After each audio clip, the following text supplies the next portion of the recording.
Okay, so today we're diving into what feels like a secret door to a whole new world of wine. I mean, you probably think you know white wine, right? Yeah. But if you're always reaching for Chardonnay or, say, Sauvignon Blanc, you might be missing out. Big time. Oh, absolutely. We're doing a deep dive into Portuguese white wines today, and our sources, they really highlight the incredible diversity, the distinctiveness you find in these bottles. And what's really key here, I think, is Portugal's commitment, a fundamental commitment to indigenous grapes. Right. They got to world-class quality by, well, basically doing the opposite of what many regions did. They largely refused to plant those big international grapes. So, yeah, instead of just planting Chardonnay everywhere, they sort of isolated themselves a bit. And in doing that, created this huge untapped value loophole for anyone willing to look. That's really our mission here. Figure out why these native grapes give you such a surprisingly different taste and why they often deliver premium quality without that premium price tag. Exactly. That authenticity is everything. Yeah. Because you've got these native vines developed over centuries, perfectly adapted to Portugal's specific little microclimates. They just create wines with genuine personality. A real sense of place that you simply can't replicate easily elsewhere. So where should we start? The classic entry point, maybe. Okay, yeah, let's unpack this. Vinho Verde, got to start there. It's the gateway wine for most people, right? Uh-huh. Famous for that little bit of fizz. I always think of it as like high-energy patio fuel. Aha! That's a good way to put it. It really is the perfect introduction. And first, let's just clear up the name. Vinho Verde means green wine. Yeah, but it's not about the color. It refers to its youth, its freshness. It comes from the Northwest, cool, rainy, lots of Atlantic influence. And those conditions, that's what makes it work, right? That coolness helps keep that signature crispness. Totally. The key things to know about Vinho Verde. Generally low alcohol, often around, say, 8 to 11%. And that slight spritz, that effervescence, which just makes it incredibly refreshing. The main grapes you'll see are Alvarinho, Loureiro, and Arinto, often blended to get that really vibrant, zippy character. And taste-wise, it's all about freshness, isn't it? Yeah. Lemon, lime, green apple. Really versatile. Oh, absolutely versatile. That acidity, which can be quite high, makes it fantastic with food. It cuts through richness beautifully. You mentioned patio fuel, but think about it with light, maybe slightly oily foods. My favorite example from the sources. Fresh grilled sardines with lemon and herbs. Simple. Perfect. Oh, yeah. The wine's acidity just balances that oiliness from the fish perfectly. Serve it nice and cold, by the way, maybe 45, 50 Fahrenheit. But, okay, if we just stop at Vinho Verde, we're missing, like, the whole picture. The sources make it really clear the diversity is enormous. Yes. You can't just lump all Portuguese whites together. No, definitely not. If Vinho Verde is that cool, Atlantic chilled style, let's head south. Think full-bodied heat. We need to talk stylistic differences, not just geography. Right. So what happens when we shift to the warm, dry plains of Alentejo, down south? Complete change of pace. Alentejo is warm, it's dry, you get whites with a much fuller body, a richer frame. One source actually called it the Portuguese version of California, hot, sunny, lots of generous fruit. And the key grape there is Ampelvas. Ampelvas. Okay, so it handles the heat well. What's the style like then? Richer texture, definitely. Often you'll find tropical fruit notes, maybe melon, sometimes a kind of honeyed citrus thing going on. It's a more powerful, mouth-filling white compared to the northern ones. Okay, California style. Now let's dial it back, look for elegance. We go from the flat heat to down. Elevation, cooler nights. That's the key here. Down is where things get really sophisticated, I think. Those cooler nights are crucial. They help develop complexity but also maintain that vital acidity, gives the wines real elegance. And this is where the star grape and Cruzado really shines. It's structured, it's aromatic, and importantly, can actually age, develop beautifully in the bottle. Interesting. Okay, and then there's the coast, the maritime influence. Barada, Lisboa, and the Azores. I loved that detail about the Azores. One source called the taste a maritime lightning strike. Yeah. Really captures that volcanic thing. The Azores, yeah, they might be the most unique white wine spot on Earth, seriously. Middle of the Atlantic, volcanic soils.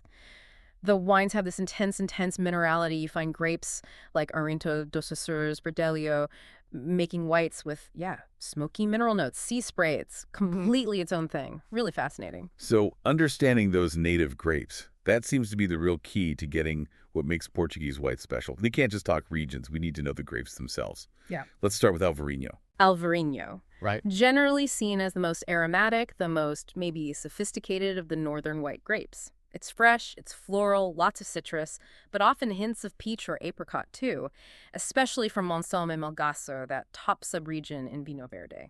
And here's the connection for a lot of wine drinkers, the aha moment. Albarino is the exact same grape as Albarino, right across the border in Spain's Ries Baixas. It's actually a pretty serious grape. It can make some complex, even age-worthy wines. It definitely can. Okay, next up, Arinto. Now this one is like Portugal's secret weapon. It's all about clean lemon lime zip and really strong, reliable acidity. Okay, but if Arinto is so high in acidity, doesn't that make it almost too sharp sometimes? Are winemakers doing things like blending or maybe using oak to kind of soften it? Well, that high acidity is precisely its value. Think of Arinto as like the structural backbone. It holds on to that crucial zesty freshness even when it gets really hot, like down in Alentejo. Other grapes might just turn flabby, lose their definition in that heat. But Arinto keeps things bright. It's vital across the country, really. Buchelas, Lisboa, Alentejo. It pops up everywhere, providing that structure. Got it, the acid machine. And finally, Encruzado. You mentioned this one earlier. This is the one that makes people do a double take. A source said it can be mistaken for premium Chardonnay, even white Burgundy. That's quite a claim. If it's that good, potentially competing with white Burgundy, why isn't it, everywhere, on every top wine list? What's holding it back? Honestly, it's mostly about market recognition and maybe production scale, not quality. Encruzado genuinely has the structure, the texture, the aromatic complexity. And it is age-worthy. Good examples can develop beautifully for 5, 10 years, sometimes even longer. They pick up these complex, honeyed, nutty notes, but still stay fresh. It's a serious white, built for cellaring and richer foods. And, this all leads into what's happening right now in Portugal. There's this sort of revolution going on, a new generation of winemakers. They're blending centuries of tradition, all that knowledge of the native grapes with modern techniques. They're really trying to elevate these varieties even further. Yeah, it sounds like they're leaning into what makes them unique, not just trying to copy international styles. I saw sustainability mentioned quite a bit too. Organic, biodynamic. Absolutely. That's a big trend. Lots of vineyards are moving towards organic or biodynamic practices. And you can taste it, I think. It leads to more expressive wines that really speak of their specific place, their terroir. And what about those newer styles? We're seeing things like skin contact whites, orange wines, wines aged in amphora. Are these sort of experimental things pushing up the prices, or are they still holding on to that famous Portuguese value? For the most part, they're adding diversity while keeping that value proposition, which is great. They're definitely pushing boundaries, using lower intervention methods, really championing these native grapes. And the wine world is noticing, you see, Portuguese whites winning some major international awards now. It's not such a secret anymore. Okay, let's bring this back home for the listener. Practical stuff. You mentioned temperature earlier, super important. Can we just recap the serving tips based on the style? Right, temperature is key, and it varies. Your lighter wines, like Vinho Verde, you want them properly cold. 45 to 50 Fahrenheit really highlights that crispness. But the fuller whites, like a rich Então Vaz from Alentejo or a structured Encruzado, especially one with some age, serve those a bit warmer, maybe around 55 degrees. You'll miss the complexity, those subtle aromas if it's ice cold. And any other tips for serving those more serious, maybe aged whites? Yeah, use a decent glass. A tulip-shaped white wine glass or something medium-sized helps capture the aromas. And look, if you've splurged on a really nice older Encruzado, say 5, 6 years old, don't be afraid to decant it for maybe 15, 20 minutes. Just let those complex secondary notes open up a bit. Good tip. Okay, final thoughts on pairing.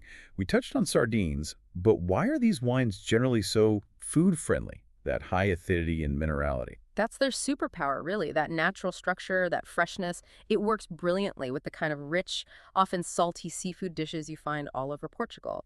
Think garlicky shrimp or bacalhau, that famous salt cod. The acidity just slices through the richness and the minerality kind of echoes the flavors of the sea. Right, so quick reminder, Yeah. Arinto, with its zip, fantastic with oily grilled sardines, and an older, richer Encruzado, perfect with roast chicken, maybe a creamy mushroom risotto. Exactly. It's like the food and wine grew up together. Perfect match. So what's the big takeaway here for you, the listener?